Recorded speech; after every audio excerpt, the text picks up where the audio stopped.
We must avenge our martyrs. That was the statement of Eugénie de Montijo, Queen of France, when she heard the news about the execution of French and Spanish bishops in Vietnam. And after that, the French took revenge by sending troops to colonize Vietnam for nearly a century. But why Vietnam? Is it just for religious reasons? No. This is Hoi An, which in the 16th century was still the busiest trading port in Southeast Asia. At this time, through merchant ships and missionaries, many Western countries soon learned about and cared about Vietnam. Listen to a French missionary and merchant named Pierre Poivre, who came to South Vietnam in 1748-1749 and said, "It is necessary to master the two ports of Qua Han and Hoi An. Force is the only means that must be applied. That is the problem." Now, imagine waking up one morning and finding yourself as a king of the Nguyen dynasty around the first half of the 19th century. You open the door and see the Europeans are sending troops to invade everywhere around, from India, China, Singapore, to Indonesia. You look out to sea, you see Atlantic boats coming all day demanding you to pay. For trade and missionary freedom. That is the reason why the Nguyen king sought to minimize contact between Dai Nam and Western countries.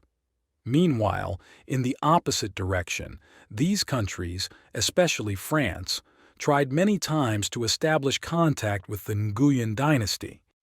But after all, Nguyen's answer is still no. Therefore, French naval officers in the Far East began to propose military intervention in Vietnam. However, the French foreign minister at that time, François Guizot, did not think so. Guizot believes that France needs an alliance with Britain to soon restore France's position as a great power in Europe. Therefore, he did not want to offend the British by expanding his power in Asia. However, by 1844, the Opium War in China expanded, and the French were also able to participate in trading in this extremely lucrative market. Therefore, Guizot assigned General Cécile to find a base for France in East Asia, like England's Singapore, Portugal's Macau, or Netherlands' Indonesia. However, Guizot's instructions were still that, because he did not want trouble with Britain, Cécile was not to touch Vietnam. Somehow, Cécile's navy eventually captured Basilan, a small island near the Philippines. However, Spain, currently occupying the Philippines, protested, saying that Basilan belonged to the Philippines, so France had to withdraw from here. Meanwhile, French missionaries in Vietnam said the French would have a naval base here if they helped restore the Le dynasty. Cécile therefore proposed to intervene in Vietnam, but Guizot still didn't listen, of course, because he didn't want to displease him. This made French officers and missionaries in the Far East extremely dissatisfied. They think the government doesn't care about them. A clergyman even compared this action to, "A dog only stands far away and barks but does not dare to bite." Moreover, French public opinion also became heated because of information showing the persecution of parishioners by the Dai Nam court. Back to this story. In France in 1852, this man was crowned emperor with the support of conservative parties, especially Catholics, that is Napoleon III, and the French emperor understood that he had a responsibility to protect the Catholic world, which was suffering in China and Vietnam. Of course, for Napoleon III, religion was not the only reason. Every invasion is unjust, but there always needs to be a just reason. And religion couldn't be a better reason now for the French. The important thing is that annexing Vietnam will bring many benefits to France's colonial ambitions.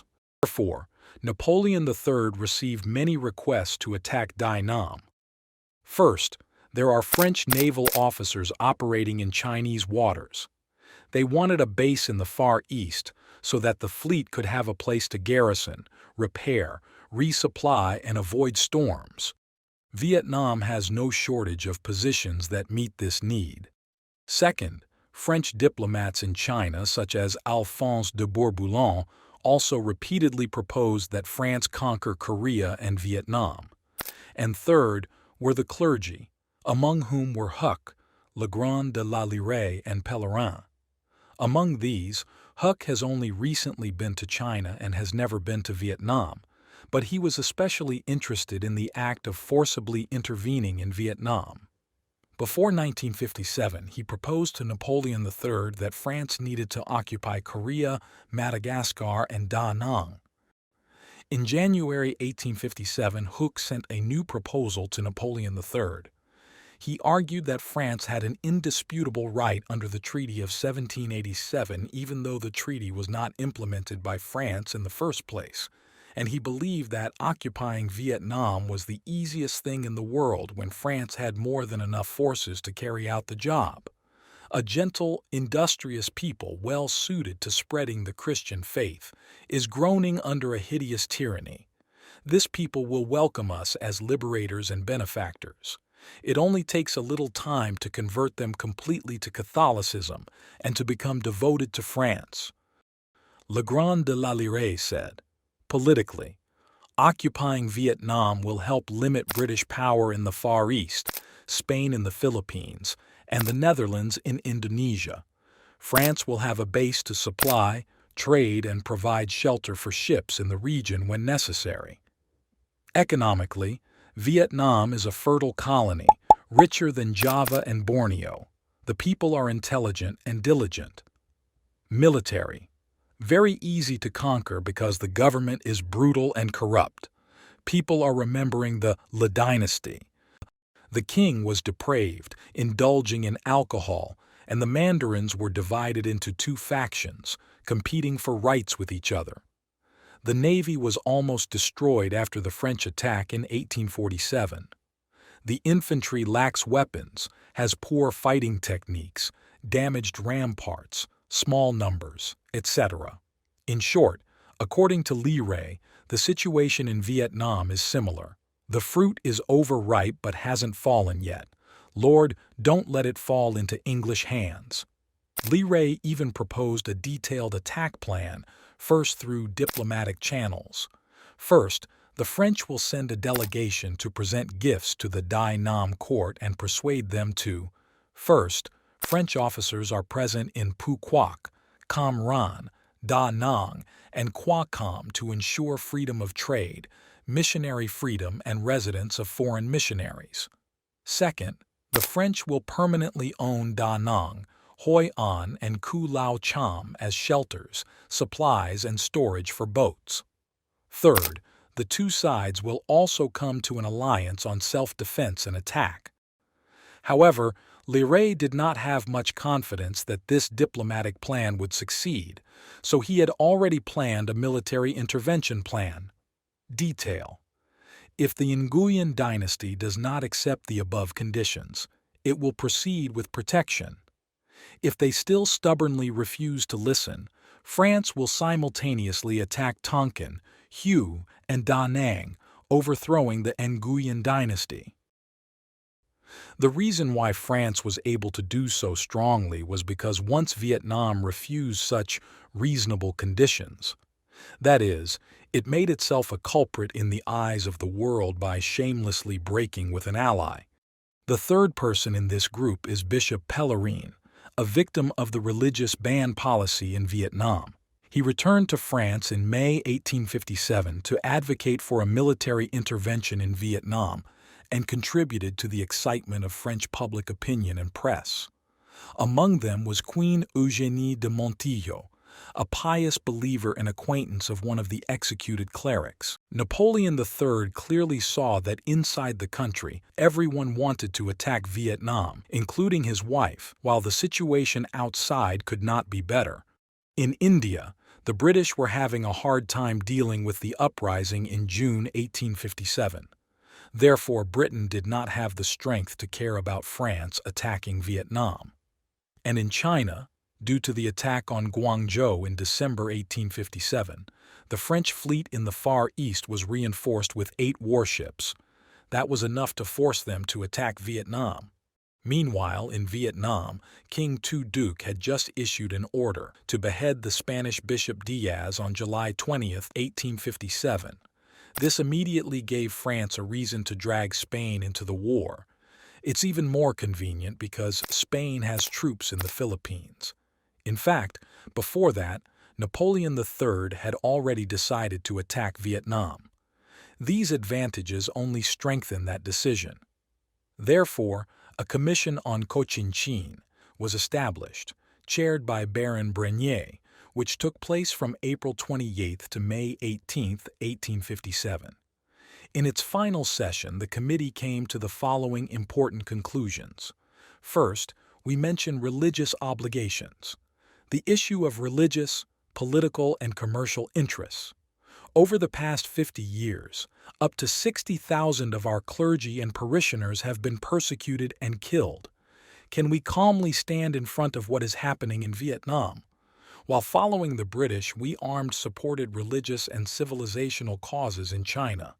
Political interests are the power of everything, pushing Western countries towards the Far East. But here is the important part. Perhaps we have nothing there, while England, the Netherlands, Spain, and even Russia have established many bases there. The commercial benefits are obvious. People have found cotton, silk, sugar, and rice in Vietnam. Wood for construction is very abundant, not to mention coffee grown for garden fences. And here, you will see, the French think that, because Britain already has China, which is much more lucrative, Vietnam must be part of France. There is nothing to discuss here. The issue is between us and England. England have no authority in Vietnam. We already have a tradition there. The British have made arrangements in China, and we will arrange our affairs in Vietnam. We can act independently.